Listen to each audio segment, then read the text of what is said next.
Dystopia. It's a word synonymous with works like Orwell's 1984, Bradbury's Fahrenheit 451, or Huxley's Brave New World. Dystopias are characterized by oppression, either externally or internally upheld. As defined by Merriam-Webster, it is an imagined world or society in which people lead wretched, dehumanized, fearful lives. This genre, however, is expensive, so let me introduce you to the 5th season by N.K. Jemisin. It's a lovely little book about the seasons of death, cycles of violence, and child enslavement. I've only read the first book in the trilogy, so please bear with me if some of the ideas are incomplete. Nevertheless, let me set the scene.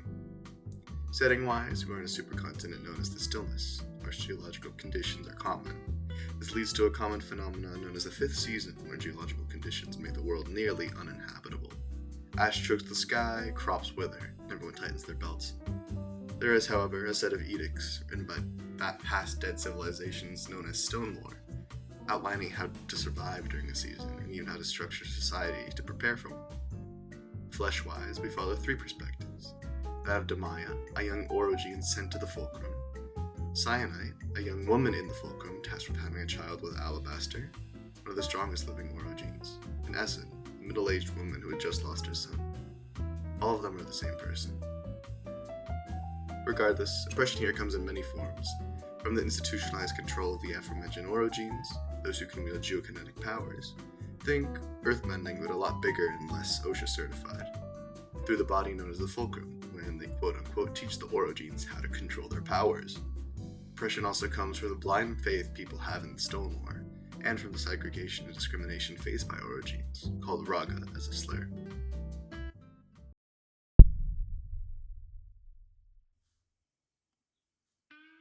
What is Raga? What is an orogene? People who live on the Stillness are endowed with another sense, that of the necessitate, a small organ at the base of the brainstem that allows people to detect tectonic activity. Orogenes physically have more developed necessitate, but they are distinct in their connection to the Earth. Innately, they can interact with the energy in the Earth and redirect other energies into moving it. But this is all. Otherwise, they are indistinguishable from other stillies. Nevertheless, the power that they can access warrants much fear. It's almost as if the orogenes, the ones closest to the power of the Earth, are avatars for the hateful Father Earth. Perhaps people place their fear and hatred of the Earth's movements on the orogenes. They're symbolic figureheads for that power. It's ironic that they're tolerated for their utility in moving Earth, but hated for their closeness to the concept which gives them that power.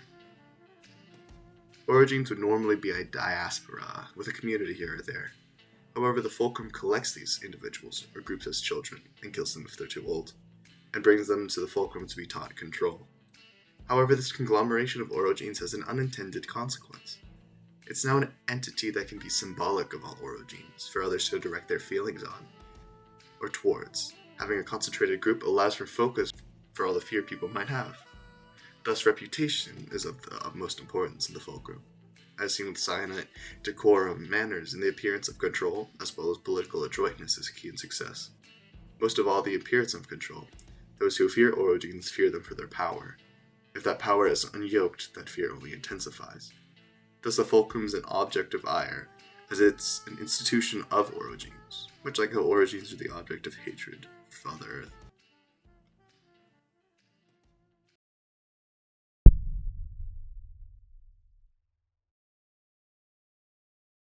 So yes, this is a dystopia for the orogenes. Though they enjoy power, they are restricted in actions by their guardian, on pain of death. But remember how I said they were tolerated for their utility? This concept actually permeates the society, as expressed in Stone Lore. Judge all by their usefulness, the leaders and the hardy, the fecund and the crafty, the wise and the deadly, and a few strong backs to guard them all. In fact, this pragmatism is so deeply entrenched that each person has their last name related to their role, like strongback for laborer, resistant for doctor, innovator, and so on.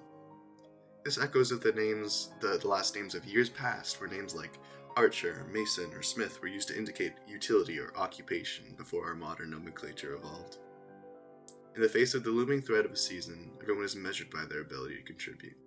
This is evident in that those who are not useful are cast out when a season starts. This also brings to mind the role of Stone Lore, literally rules and edicts written in stone. It's something that's thought to be immutable. But in a world where an inexperienced orogene can rend a mountain, and Father Earth's sniffle can cause a quake, stone is as ephemeral as the wind. Nevertheless, stone lore is pragmatic, but also, like any human media, rife with biases. As Alabaster, Cyanite's companion, outlines, they kill us because they've got stone lore telling them at every turn we're born evil. Somewhere along the line, someone had a bad experience with an orogene and wrote it down. As time passes and the cycle of seasons continue, the Earth becomes hated, and the orogene's hated too. And then it becomes natural to hate the Raga. Another quote, obscured. Those who would take the Earth too closely unto themselves, they are not masters of themselves. Allow them no mastery of others. Stone lore becomes tradition, often followed blindly.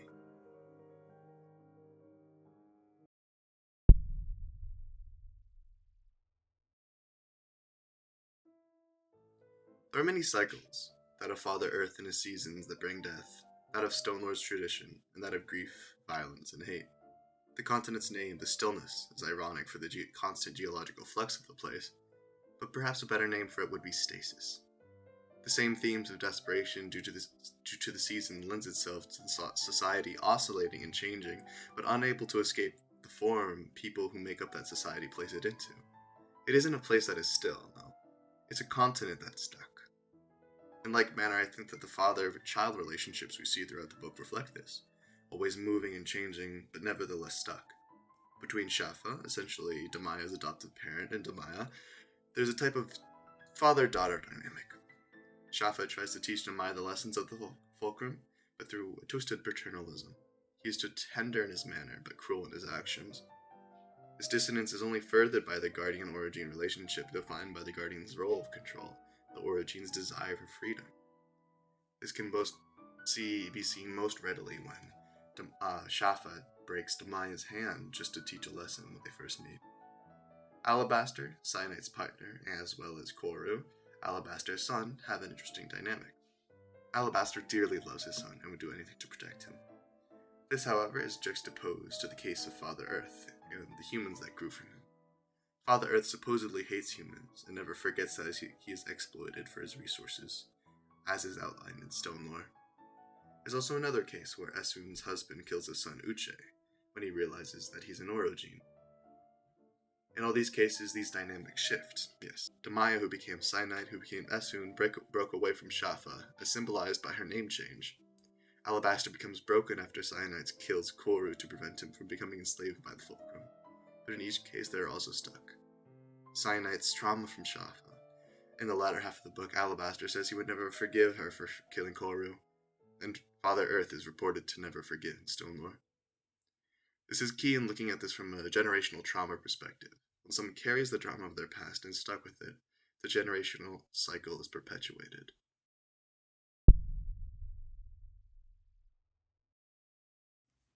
Recall the definition of dystopia: an imagined world or society in which people lead wretched, dehumanized, fearful lives. An imagined world. Something that exists in the mind, but not in reality. However, I would contest this. For one, the dehumanization of orogenes simply due to their abilities has its corollary in reality. Simply because others are different and strange, and others tell us so, or tradition tells us so, they become the hated group. I'm reminded of the Holocaust and the history of Jewish discrimination. Over time, religious discrimination had gradually changed into a thriving, secular, political, and social anti-Semitism. The Protocols of the Elders of Zion, a forgery by Russian police, was supposedly a plan for global manipulation, authored by a conference of Jewish leaders. Here we can see the motif that media, or any other method of information transfer really, has the power to vilify a group. This is a parallel to Stone Lore in the 5th season. The teachings which validate fear only serve to demonize a group. To another point, Russian authorities encourage anti-Semitic violence to divert public discontent due to horrible living conditions. There is utility in hate. Emotions here are a socio-political tool for corralling the masses. The movement in the latter half of the 19th century outlines how Jews were not just a religious denomination, but a separate race. Sound familiar? Orogenes, indistinguishable from other people, are supposedly not human, and demonified because of it. But there's another side to this. Is it practical to keep the status quo of discrimination? In a practical dystopia, are these cycles of hatred perpetuated because they ultimately have value and utility? Not entirely. It's the sublimation of the human condition that perpetuates this. One of the forms that takes, however, is twisted utilitarianism. So yes, in a way, these stereotypes in traditional teachings serve a practical purpose. Cyanide and alabaster first meet to go on a mission to clear a bay from coral overgrowth preventing trade, and potent orogene children without control are stripped of their mental faculties and serve as tools in node stations to quell shakes, to name a few examples. Much like how Jews were exploited into scapegoats, orogenes are instrumental in the political scene. It's much easier to keep a group hated and feared for their power so that they must stay in line with proper control and decorum and prove their usefulness lest they be vilified further and killed for it. It's an economy of directing hate to distract or serve a purpose to the detriment of the hated group.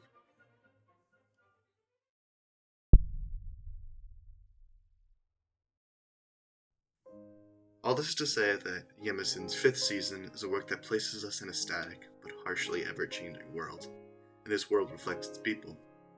On all scales, geologically, relationally, and internally, this is the case.